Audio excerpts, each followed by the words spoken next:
अमृतपुर नाम के एक छोटे से गांव में ललिता अपने दो बेटों के साथ रहती थी। हालांकि ललिता ने अपने दोनों बेटों की शादी कर दी थी। उसने घर में बहुएं ला रखी थी, लेकिन उसकी बड़ी बहू बहुत काली थी परंतु गुणवती थी और उसकी छोटी बहू बहुत सुंदर और रूपवती थी, लेकिन अपनी सुंदरता को लेकर उसे बहुत घमंड था।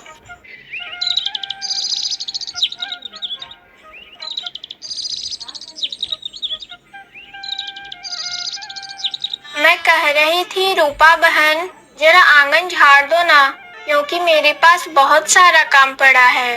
तुम बस आंगन झाड़ दो, बाकी मैं सभी काम कर लूंगी। तब रूपा मन में सोचने लगती है, इस आंगन में इतनी धूल मिट्टी पड़ी है और अगर मैं अभी झाड़ने जाऊं तो मेरे पूरे शरीर पर धूल मिट्टी भर जाएगी। धात तेरे की, इतना सुंदर चेहरा पूरी तरह बर्बाद हो जाएगा। नहीं नहीं, मुझे कोई बहाना करना होगा। मैं ये आंगन वांगन नहीं झाड़ सकती हूँ। दीदी, आप तो जानती हो ना, कल मेरे हाथ में बहुत जोर से लग गई थी, इसलिए मेरा हाथ बहुत बुरी तरह दर्द कर रहा है और हाथ से पकड़कर मैं कुछ भी नहीं कर सकती हूँ। मैं क्या कहूँ? आपको क्या लगता है मैं आंगन को झाड़ नहीं सकती? पर क्या करूँ दीदी, आप जरा कष्ट करके आप ही कर लो ना। अच्छा, ये ठीक है रूपा, तो मैं सारे काम कर लूंगी। मुझे तो पता नहीं कि तुम्हारे हाथ में चोट कैसे लग गया। ठीक है बहन, तुम चिंता मत करो, मैं एक एक करके सारे काम कर लूंगी। अगर तुम मुझे जरा मदद कर देती तो मेरे काम थोड़े कम हो जाते, वरना घर में तो बहुत सारा काम पड़ा है। लेकिन कोई बात नहीं, तुम जाकर आराम करो, मैं सब कर लूंगी। रूपा झूठी बातों का बहाना बनाकर वहाँ से चली जाती है। फिर राधिका घर के सारे काम एक एक करके करने लगती है।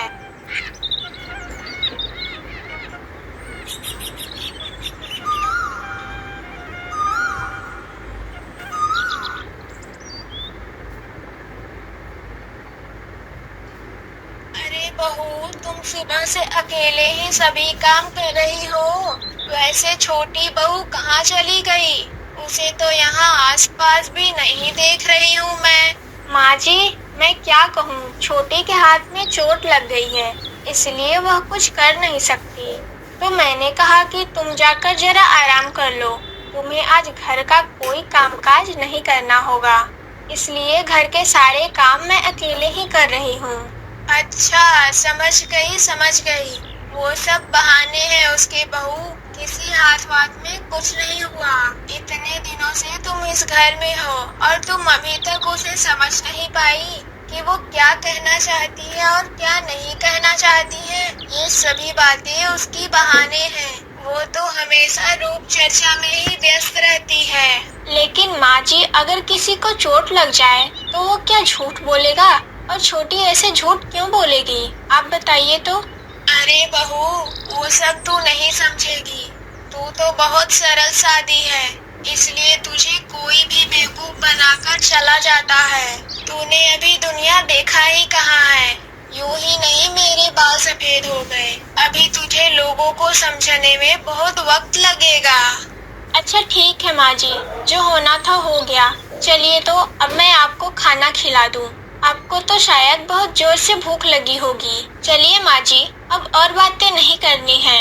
हाँ बहू, चलो, बहुत जोर से भूख लगी है। चलो अब खाना खा लेते हैं।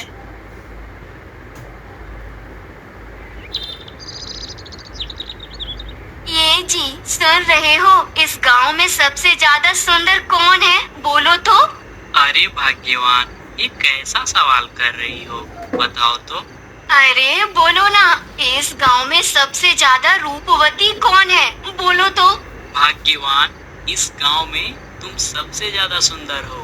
तुमसे ज्यादा रूपवती कोई है ही नहीं। हाँ, फिर ये भी जान लीजिए, मुझसे ज्यादा सुंदर कोई और हो भी नहीं सकता। पता नहीं माँ ने तुम में ऐसा क्या देखा जो तुम्हारे साथ मेरा ब्याह करा दिया। ये कौन जानता है, मैं तुमसे और अच्छा लड़का पा सकती थी, समझे? क्योंकि मैं इतनी सुंदर हूँ कि कोई भी लड़का मुझे देखते ही पसंद कर लेता। क्यों भाग्यवान, ये सब तुम कैसी बातें कर रही हो? क्या मैं दिखने में बुरा हूँ या मुझ में कोई कमी है? बोलो तो जरा। हाँ, जाओ ना, जरा शीशे के सामने खड़े होकर अपना चेहरा देखो, तब समझ आएगा तुम मेरे साथ बिल्कुल नहीं जचते, समझे? तुम कहाँ और मैं कहाँ, पता नहीं माँ ने किस दुख में तुमसे मेरा ब्याह किया, ये कौन जानता है भला। देखो भाग्यवान, इतना ज्यादा रूप का घमंड करना अच्छा नहीं है। आज तुम्हारा रूप है तो कल नहीं भी हो सकता है, लेकिन इंसान के मन और गुण ज्यादा अच्छा होना चाहिए। लेकिन वो तो तुम्हारे मन में है ही नहीं। सारा दिन बस रूप चर्चा में बैठी रहती हो। ये सुनो, मेरे सामने बिल्कुल बकवास बातें मत करना। तुम्हारा भाग्य अच्छा है कि तुम्हें मेरी जैसी इतनी सुंदर लड़की मिल गई, नहीं तो उस दीदी जैसी काली भूतनी तुम्हारी किस्मत में होती, समझे? क्यों, तुम्हारे रूप को धुलकर मैं पानी पी जाऊं क्या? हाँ, वो तो तुम पी ही सकते हो। अगर तुम्हारा चेहरा मेरे जैसा सुंदर हो जाए तब तुम कहना, ठीक है? जब तुम मुझे लेकर घर से निकलते हो तब आसपास के लोग मेरे रूप की तारीफें करते हैं। क्यों, तुम्हें अच्छा नहीं लगता क्या? चलो हटो तो, अब मुझे सोने दो। हर वक्त रूप रूप और रूप, सारा दिन घर में बैठकर बस यही करती रहती हो। कल मुझे उठना है, अब मैं सोता हूँ। हाँ, वही तो, मैं जरा सुंदर हूँ तो सब मेरे रूप को लेकर कितने जलते हैं।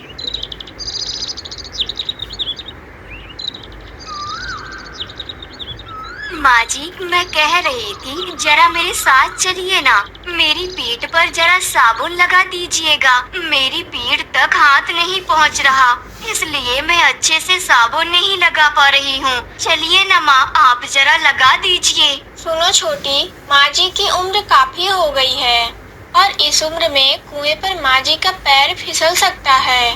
कहीं कुछ हो गया तब क्या होगा? उससे अच्छा चलो मैं ही तुम्हारे पीठ पर साबुन लगा देती हूँ। नहीं दीदी, रहने दो। तुम्हारे उस काले शरीर से अगर तुम मेरे शरीर को छुओगी तो पता नहीं मैं भी तुम्हारी तरह काली हो गई तो। नहीं नहीं बाबा, तुम्हारे हाथ से मैं साबुन नहीं लगवाऊंगी। छोटी बहू, ये तो क्या बोल रही है? क्या तुम जानती हो तुम ये सब क्या बात कर रही हो और किसे ये सब बोल रही हो? जो लड़की हमारे घर के लिए सारा दिन मेहनत करती है, इतना खाना बनाती है, उसके हाथ का खाना तुम खाती हो और उसे ही कह रही हो कि उसके हाथ से साबुन नहीं लगवाओगी। छोटी, तू ऐसी बात क्यों बोल रही है बहन? मैं तो तुझे बहन की तरह कितना प्यार करती हूँ। तुझे बहन का दर्जा दिया है और तूने इस तरह बोल दिया। मैं क्या करूँ? बोल, अगर भगवान ने मुझे काले रूप में भेजा है तो मैं उसमें क्या कर सकती हूँ? क्या मैं अपनी मर्जी से काली हुई हूँ? कौन सी लड़की अपनी मर्जी से काली होना चाहेगी? बताओ, इस दुनिया में काली को कोई पसंद नहीं करता है और तुमने भी मुझे इस तरह बोल दिया। क्या दीदी, मैंने तो सही बात ही कही है। एक बार शीशे में जाकर अपना चेहरा देखो ना, तब समझ आएगा कि तुम कितनी काली हो। और हाँ, रहने दो, किसी को इतना साबुन लगाने की जरूरत नहीं है मुझे, मैं खुद ही लगा लूंगी। ये सारी बातें सुनाकर रूपा वहाँ से चली जाती है। माँ, आप बताइए ना, अगर मैं काली हूँ तो क्या ये मेरा दोष है? क्यों सब मेरे साथ ऐसा व्यवहार करते हैं? काले होने से क्या वे इंसान नहीं हैं? बहू, तुम उसकी बातों से दुखी मत हो। उसकी तो अभी अकल ही नहीं आई है कि कहाँ क्या बात बोलनी है। तुम चुप रहो, मैं तो जानती हूँ कि तुम कैसी हो। माँ जी, जब बाहर के लोग काला बोलते हैं वो तो समझ आता है, लेकिन जब घर के ही लोग काला कहकर अपमान करते हैं तब वो बहुत दुखदाई होता है माँ, बहुत दुखदाई। बचपन से ही सुनते आ रही हूँ, मैं काली हूँ, मैं काली अपशकुनी हूँ। लेकिन क्यों माँ, समाज में ऐसा क्यों होता है कि काले लोगों को क्यों महत्व नहीं दिया जाता? दुखी मत हो बड़ी बहू, एक दिन छोटी बहू अपनी गलती समझ जाएगी। तुझे कितना दुख हो रहा है ये मैं समझ सकती हूँ और तुम्हें जो गुण है वो मैं जानती हूँ। भगवान ने शायद तुमको रूप नहीं दिया, लेकिन तुम्हें सभी गुण देकर भेजा है। राधिका के गहरे रंग की वजह से रूपा जब तब राधिका को ताने मारती थी। इस तरह काफी दिन बीत जाते हैं। मैंने ऑनलाइन देखा है वो सब क्रीम व्रीम लगाकर कितनी साफ हो रही हैं और मैं बिना कुछ लगाए इतनी सुंदर हूँ। तो अगर मैं वो लगाऊं तो और कितनी सुंदर हो जाऊंगी। हाँ, एक बार लगाकर देखना होगा। आज मेरे पति जब आएंगे तब मैं उन्हें मनाकर वो क्रीम खरीद कर ले आऊंगी। तब मैं और ज्यादा सुंदर हो जाऊंगी। फिर राधिका रूपा को बाहर से बुलाने लगती है। रूपा, ओ रूपा, कहाँ चली गई? जरा बाहर आ बहन। अरे धत तेरे की, मुझे तालाब के किनारे जाना बिल्कुल अच्छा नहीं लगता। ये काम करती हूँ, दीदी के साथ जाती हूँ। अगर तालाब के किनारे कोई होगा तो वो मेरे सुंदर चेहरे की तारीफ करेगा। फिर तो चलती हूँ।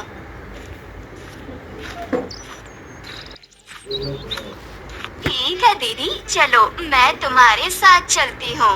फिर दोनों तालाब के किनारे कपड़े धोने के लिए चल देती हैं। जब राधिका और रूपा तालाब के किनारे पहुंचती हैं, तब वहां गांव की 2 और भाभियां थी।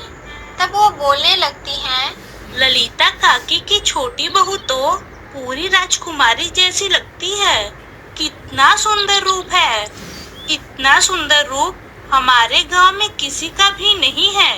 इतनी सुंदर कि मैं क्या कहूँ। हाँ दीदी, आप बिल्कुल ठीक बोल रही हो। ललिता काकी की बड़ी बहू को देखो, हांडी के पीछे जैसा काला रंग होता है वैसा ही लग रही है। और इधर छोटी बहू का रंग देखो, सोने जैसा चमक रहा है। वाह, कितना सुंदर लग रहा है।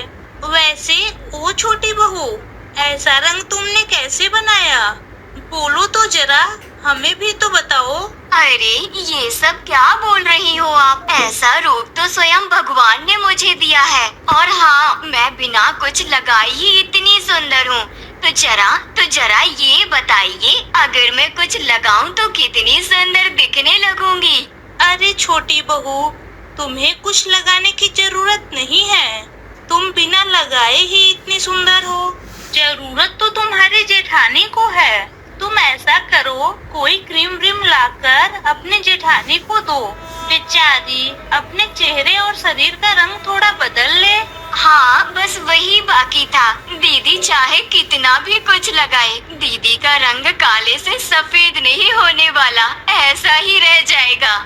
देखो छोटी, भगवान ने मुझे जो रंग देकर धरती पर भेजा है, मैं उसी के साथ अच्छी हूँ और मैं इसे ही रखना चाहती हूँ। मुझे ज्यादा शौक नहीं है गोरा होने का। और हाँ, मुझे किसी चीज को लगाने की जरूरत भी नहीं है। रहने दो दीदी, तुम्हें और बोलने की जरूरत नहीं है। ये जो तुम ऊपरी मन से बोल रही हो ना, मैं वो सब जानती हूँ। और हाँ, तुम जो मेरी सुंदरता को देखकर जलन करती हो ना, वो भी मैं अच्छे से जानती हूँ। ये सब तू क्या बोल रही है छोटी? तुम्हारे रूप को देखकर मैं जलन क्यों करूँगी, बताओ तो। और हाँ, अगर मैं जलन करूँ तो क्या तुम्हारा रूप मेरे पास चला आएगा, बताओ। राधिका की बातें सुनकर रूपा कोई बात नहीं बोलती। फिर राधिका सारे कपड़े लत्ते धोकर घर जाने के लिए रवाना हो जाती है। भगवान ने मुझे जो रूप देकर भेजा है, मैं उससे खुश हूँ। पता नहीं लोगों को मेरे इस रंग से क्या परेशानी है। मैं जहाँ भी जाती हूँ, हर जगह रूप की ही चर्चा होती है। क्यों? जो काले हैं, क्या वे इंसान नहीं हैं? जिनके पास रूप है, उन्हें इतना घमंड क्यों है, ये कौन जानता है। राधिका को सभी की बातें बहुत दुख पहुंचाती हैं, लेकिन राधिका सबके सामने कोई बात नहीं बोलती। वो मुंह बंद करके वहाँ से चली जाती थी। इस तरह काफी दिन बीत जाते हैं।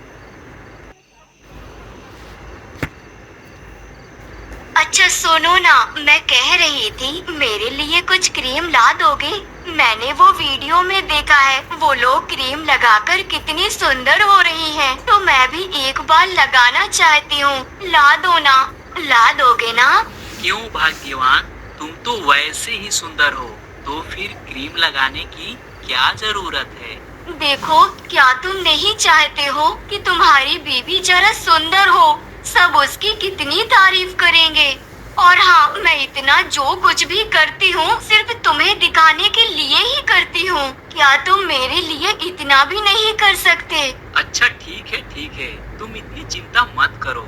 क्या क्या लाना है एक बार तुम उसे कागज पर लिखकर मुझे दे दो, मैं खरीद कर ला दूंगा, ठीक है? रूपा अपने पति के मुंह से ऐसी बातें सुनकर बहुत खुश हो जाती है।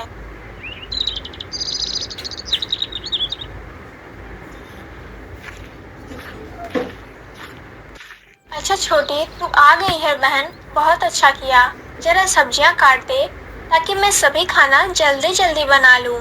सुबह से अकेले ही कर रही हूँ, अब तू आ गई है तो जरा मेरी मदद कर दे मेरी बहन। देखो दीदी, मैं वो सब्जी वब्जी नहीं काट पाऊंगी, और अगर सब्जी काटने गई तो मेरा हाथ भी कट जाएगा। अगर सब्जी काटने गई और मेरा हाथ कट गया तो क्या होगा बोलो तो? मैं वो सब नहीं कर सकूंगी, और तुम जैसा कर रही हो वैसा ही करो। छोटी, तू घर का कोई भी काम कभी अच्छे से नहीं करती हो। एक भी काम बोलने पर तू ऐसा क्यों करती हो? देखो दीदी, अगर मैं घर के काम काज करने गई तो मेरे शरीर और हाथ पैर पर मिट्टी लग जाएगी, और मैं नहीं चाहती कि मेरे इतने सुंदर शरीर पर धूल मिट्टी लगे। तू सुंदर है तो क्या घर का कोई काम नहीं करेगी? तो शादी क्यों की? बोल, घर पर ही रह सकती थी। तू तो जानती है ससुराल आने पर सारे काम काज करने होते हैं। घर में वृद्ध माँ है तो तू क्या बोलेगी, किससे काम करवाएगी?